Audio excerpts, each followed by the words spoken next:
tol, malinis na yan. Ayan.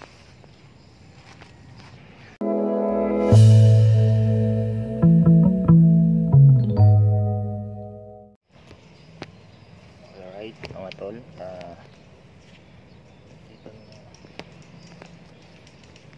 dito na naman tayo ngayon. So ngayon ay linisan muna natin yung sasakyan natin bago tayo umalis. Alright, so linisan muna natin. Ayan, so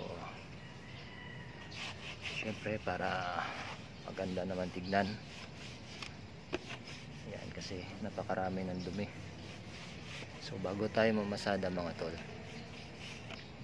syempre unahin natin yung paglilinis para naman maganda naman tignan yung ating tricycle, diba?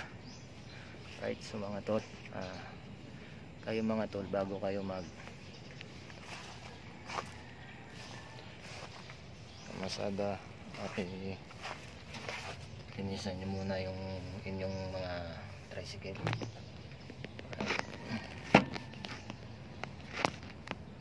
Ayan.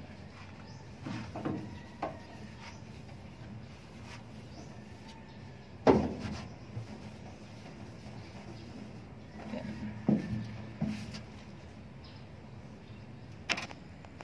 Okay, so huwag nating pabayaang madumi yung ating sasakyan. Alright, so ito na mga tol, malinis na yan. Ayan. Alright, so mga tol, alis tayo. Let's go. Shout out sa mga kapwa ko driver. Let's go.